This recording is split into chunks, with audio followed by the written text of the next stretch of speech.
জয় Madhusudan MgI কিচেনে সকল বন্ধুদের স্বাগত প্রণাম জানাই।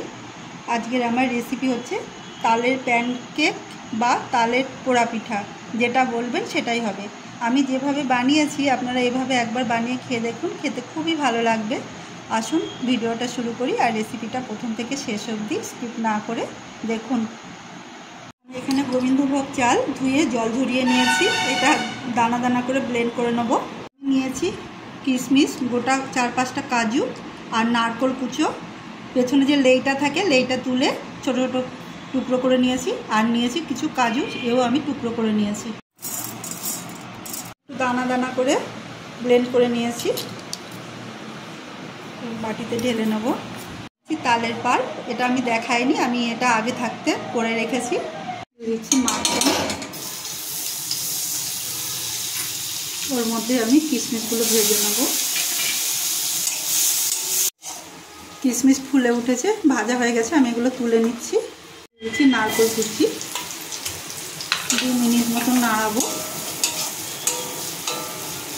তারপরে দিয়ে দিচ্ছি কাজু কুচি, এটা হালকাভাবে ভেজে নেব। নারকেল আর কাজু ভাজা ভাজা হয়ে গেছে, এবার গোটা কাজুগুলো দিয়ে একটু নাড়িয়েই আমি নামিয়ে নেব আর এটা ঠান্ডা হতে দেবো। আমি অন্য একটা কড়া বসিয়েছি, আমি দিয়ে দিচ্ছি সামান্য জল। এবার দিয়ে দিচ্ছি চিনি, 1/2 কাপ মতো চিনি দিয়েছি, কারণ আমার তালটা খুব মিষ্টি, আপনারা তাল বুঝে চিনি দেবেন। আর চিনি একসাথে পাক দেবো। চিনি গলে গেছে, এখন আমি দিয়ে দিচ্ছি পাউডার দুধ, এটাও আমি তালের সাথে মিশিয়ে পাক দেবো। পাউডার দুধটা ভালো করে মিশে গেছে আর তার কিছুটা কমে এসছে। এবার আমি গ্যাসটা মিডিয়াম করে দেবো আর অল্প অল্প চালের গুঁড়ি দেবো আর মিশাতে থাকবো।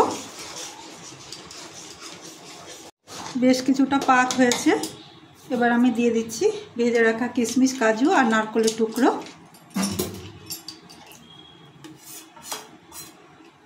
এটাও আমি তালের সাথে ভালো করে মিশিয়ে নেব আর ভালো করে পাক দেবো। সামান্য একটু নুন দেবো মিষ্টিটা ব্যালেন্সের জন্য। তালের পাক হয়ে গেছে, ছাড়া ছাড়া হয়ে আসছে, আমি এবার এটাকে নামিয়ে নেব। প্রেসার কুকারে সাদা তেল মাখিয়ে নিচ্ছি।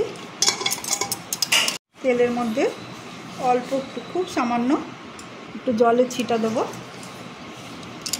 যাতে পিঠেটা লেগে না যায়।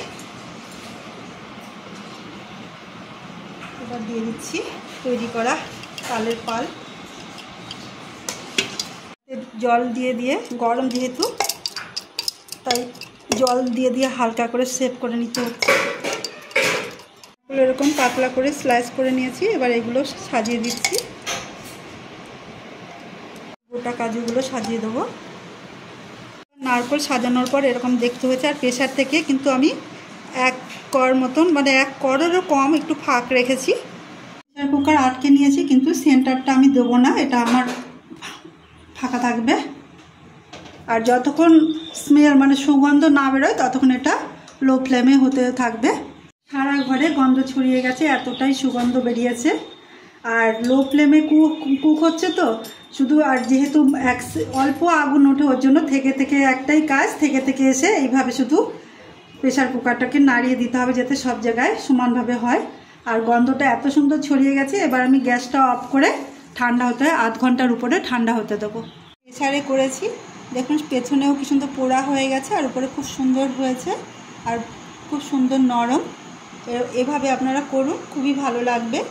ভালো লাগলে লাইক, কমেন্ট, সাবস্ক্রাইব করে পাশে থাকার অনুরোধ করছি। সুস্থ থাকুন, ভালো থাকুন।